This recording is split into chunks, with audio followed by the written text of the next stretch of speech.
Hi, my name is Gabby, and I'm going to be discussing some of the misinformations that are going around in the internet regarding me and the KADA Scott situation. So if you are unaware, KADA Scott is a girl that went missing in Philadelphia on October 4th. So I did know Keon. He was my friend. I met him about 4 or 5 years ago, and he was also the local pharmacist. Now, me and my best friend, we were also mutual friends with Keon. He was our pharmacist. So one day Keon calls me, and keep in mind, I am in school, I am in Maryland, and he will usually just call me, just to check up and talk. So he calls me and he asks me if I know KADA. And I'm like, yeah, I know KADA. And he's like, oh yeah, I noticed that she lives really close to you. I'm like, yeah, she lived right in the back of me. And I'm not thinking nothing of it because he usually calls me and, we just be chatting. He'll call me about the people that be around because he is the pharmacist. I live in the neighborhood and he be in my neighborhood. So we hang up the phone and that was that. We were only on the phone for 29 seconds. So you can see that this is the day that he called me and this was before KADA went missing. And we were only on the phone for 29 seconds. Also, I know that his name says Elliot in my phone. That's just what we call him. So a couple of days after that, my best friend calls me and, we're just talking about life. And I mentioned to her how Keon brought up KADA to me. I'm not thinking nothing of it. I'm like, oh yeah, he was probably trying to flirt with her. He's probably trying to get at her. Mind you, me and my best friend, we know KADA because we grew up with her little sister. Now, we didn't know KADA personally because, again, we grew up with her little sister. We were around 12, 11 years old. KADA, she was much older than us, so we didn't really talk to her. So my best friend was like, oh yeah, he probably thought she was cute, and that was that. So right here is the day that I called my best friend and told her that, Keon was trying to get at KADA. This is before she went. 3 reasons why I canceled my DoorDash subscription and switched to Cook Unity. Number 1, I was spending way too much. DoorDash fees, delivery charges, and overpriced restaurant meals had me spending way too much per week on food. I love Cook Unity because I get restaurant quality meals made by real chefs. Made fresh, never frozen, delivered straight to my door at a fraction of the price. Right now, they're even giving 50% off your first week. Number 2, I got bored of the same old takeout. Fast food twice a day was getting old. Cook Unity gives me access to over 300 meals weekly from 80 plus celebrity chefs, so there's always something new to try. My current favorites? Mark Fourier's red wine short ribs, Esther Choi's glazed flank steak, and Jose Garces' braised short rib mac and cheese. Number 3, it's healthier and fits my diet. Whether you're into keto, vegan, pescatarian, carnivore, or just missing. So a couple days, maybe a week after that, it is reported on October 4th that KADA is missing. So keep in mind, I am in Maryland, so I'm not really into all the Philadelphia news that be going on. So I'm not knowing that KADA is missing until my best friend sends me a text and says that KADA is missing. So this is the day that my best friend tells me that KADA is missing on October 9th. So I'm in my friend's dorm and I call Keon and it's a lot of music and a lot going on in the background. So I go somewhere that's quiet and I tell him, Keon, KADA is missing. That girl, she's missing. So he was like, what? And then after that, the phone just hung up. So here you can see that I called Keon and we were on the phone for 2 minutes. So you have to keep in mind, this was my friend, okay? I did not think that he could be capable of anything like this. In my head, I'm just thinking, there's no way in the world he could have did something like this. There's no way in the world. So then a couple of days after that, my mom sends me a screenshot of Keon turning himself in for the kidnapping of KADA. So this is my mom sending me the article, and she was distraught to say the least. And I know she said that he was a random person, but she says this about all my friends. So me and my best friend, we get on the phone and we're talking about the situation. We're just saying how this is just crazy. This is the call of me and her talking about it. Now, this is all happening around the time that I'm taking my midterms. So I'm really just trying to keep my head on the books. And I wasn't really trying to let this stress me out. So I kind of just let it go. He turned himself in.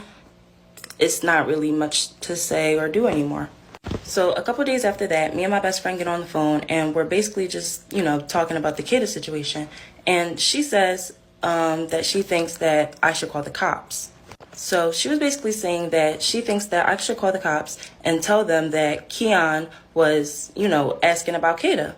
Now, at the time in my head, I'm thinking that there was no reason to call the cops. He already turned himself in. And I felt like it would be kind of a waste of time to tell them that the guy that they already have in custody, called me and was asking about the girl.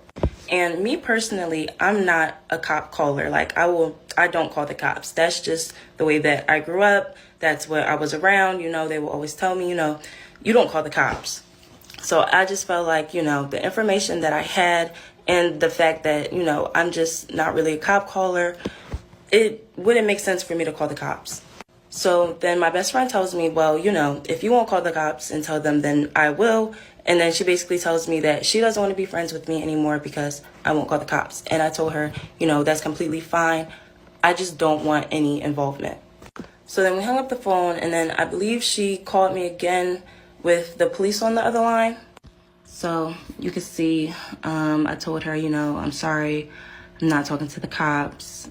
And yeah. Now, I can see how this could be cruel, and I do take accountability for that. So then a couple of days later after that, I get sent a link on Instagram.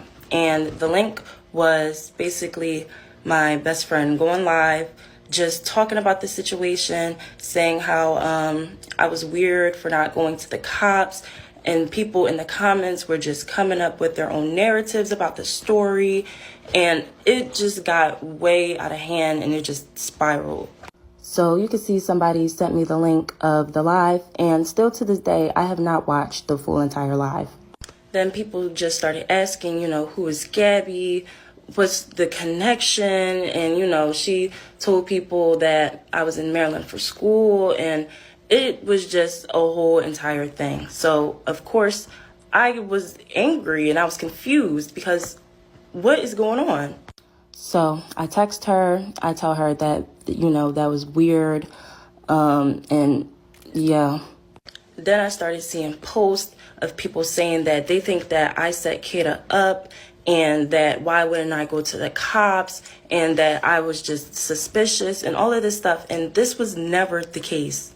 So I do end up contacting the authorities after I seen people just making up crazy stuff about me and the situation. They cut me off. They tell me that they already know what's going on, that they have a close eye on the social media. And they also tell me that my friend did come forth with the information, and they told her that there was nothing that they can do, that the information that she bought them was useless information because they already had Keon in custody, and it was just nothing for them to do with this information.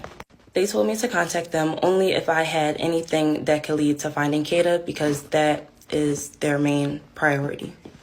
Now, I do believe that the person in the live was just kind of taking what I told her and running with it and just spicing it up to make it seem like something that it wasn't, for, I don't know, maybe views. People were saying that, she was walking around and showing what stores Kada would go to, where she would walk her dog, and just stuff like that. I also had one of our mutual friends come to me, and he told me that she told him that we knew Kada our whole lives and like we grew up with her, which wasn't the case because we grew up with her little sister. Now, I do think that the person in the live was taking what I told them and kind of just running with it and spicing it up to make it seem like it was way bigger than what it was. And I basically think this because I had a mutual friend that came to me and said that she came to them and told them that we knew Kada our whole life and that we grew up with Kada, when that wasn't the case. We grew up with her little sister. My prayers go out to Kada and her family, and I hope that she can make a safe return home.